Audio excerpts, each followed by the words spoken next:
हाँ बेटा, इंटर के लड़के सावधान हो जाएं, बहुत होशियार रहने की आवश्यकता है, क्योंकि अब की बार लेटर पूछने का पैटर्न बदलेगा बेटा। उसके लिए भी हमको सावधान रहना है।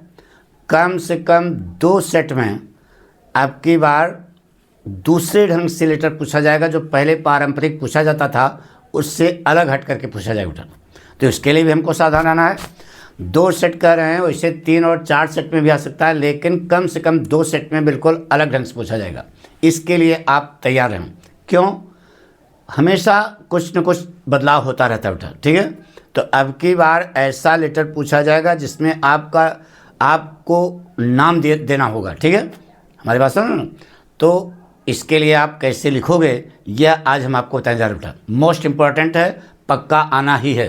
कम से कम 2 सेट में, ज़्यादा से ज़्यादा 4 सेट में आ सकता है बेटा। आइए लिखा बेटा, सपोज मान लीजिए कि यू आर रोहित, आप रोहित हैं, यानी कि आपका नाम रोहित है, and you live in the area flooded with water, और बाढ़ से युक्त एरिया में आप रहते हैं, बाढ़ से युक्त एरिया में आप रहते हैं।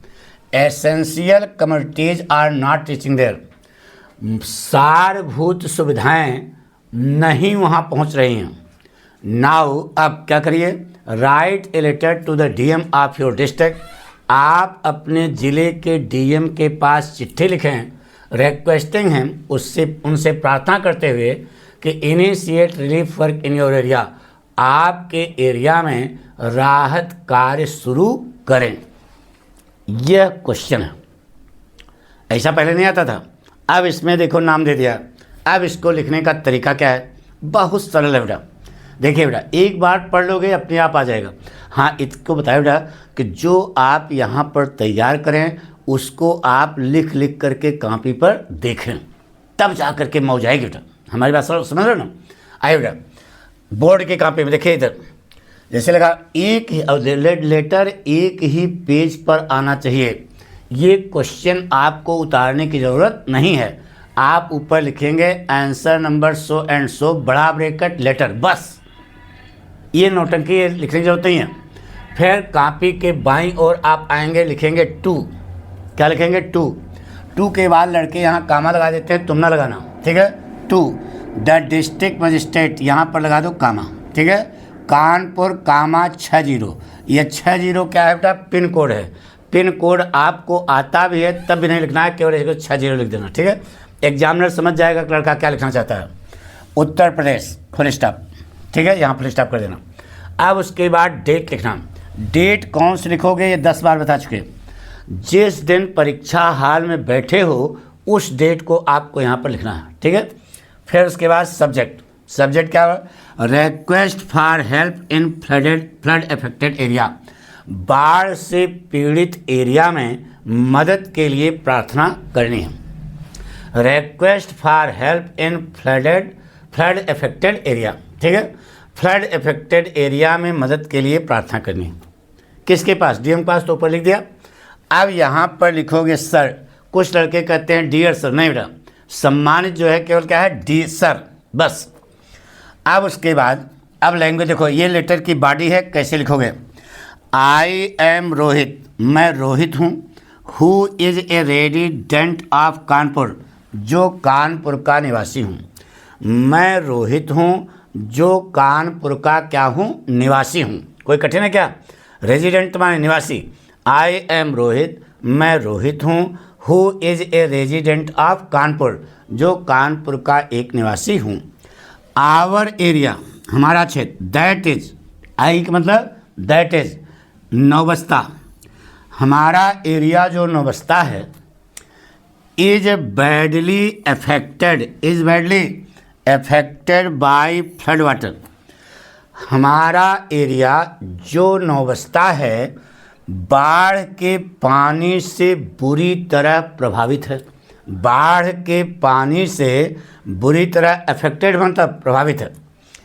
The roads are full of water, सड़कें पानी से भरी हुई हैं। सड़कें पानी से, अरे the roads are full of water, सड़कें पानी से भरी हैं।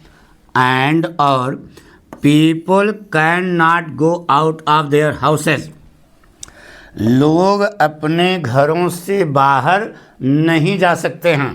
People can not go out of their houses, कोई कठिन है क्या? जब एग्जामिनर ये सोचता है कि लड़के ने अपने मन से लिखा है तो वह आपकी टैलेंट को समझ जाता है बेटा, और जब आपकी टैलेंट को समझ जाता है तो पक्का है कि आपको अच्छा नंबर देगा। अगर आप कहीं से ये सब रट के लिखोगे तो उसमें वो समझ जाएगा, क्योंकि वो 10 साल पढ़ाया रहता है बेटा, उसको अनुभव रहता है बेटा, तो वो समझ जाएगा कि लड़का रट के लिखा, अपने मन से नहीं लिखा, अपनी लैंग्वेज लिखो बेटा। People can not go out of their houses, लोग अपने घरों से बाहर नहीं जा सकते हैं। It is very difficult to move from one place to another place, यह देखो बेटा डिफ़िकल्ट की स्पेलिंग यहाँ डबल एफ कर दिया गया है, यह छोटे से रहेगा। It is very difficult to move from one place to another place, एक स्थान से दूसरे स्थान तक जाना बहुत कठिन है। इट इज़ वेरी डिफ़िकल्ट, बहुत कठिन है, टू मूव माने जाना, from one place to another place, एक स्थान से दूसरे स्थान तक जाना बहुत कठिन है। बताइए कोई कठिन वर्ड है? और सरल सी है, मैटर भी आप लिख रहे हो।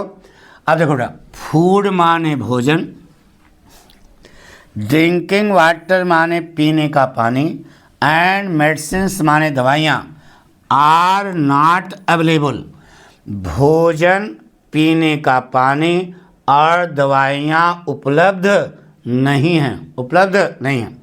मैनी फैमिलीज आर सफरिंग, बहुत सारे परिवार कष्ट झेल रहे हैं, यानी बहुत सारे परिवार कष्ट उठा रहे हैं। एंड नीड हेल्प, और उनको मदद की क्या है? आवश्यकता है। पूरी बात लिख दिया, पूरी बात लिख दिया। अब आप चाहते क्या हो, पैरा चेंज करके लिख देना बेटा।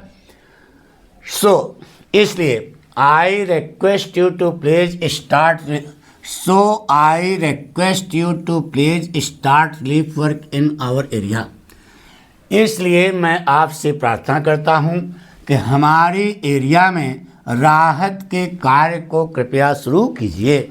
सो I request you to please start relief work in our area, इसलिए मैं आपसे प्रार्थना करता हूँ कि हमारी एरिया में राहत का कार्य कृपा करके शुरू कीजिए। एंड और क्या करिए? सेंड माने भेजिए, फूड माने भोजन, क्लीन वाटर माने स्वच्छ पानी, एंड मेडिसिन माने दवाइयाँ, फॉर द पीपल, और लोगों के लिए भोजन, साफ पानी और दवाइयाँ भेजिए। ठीक है, अब ये पूरा लेटर हो गया बेटा। इसके बाद लिखना थैंकिंग यू या थैंक्स लिख देना तो हम सही है।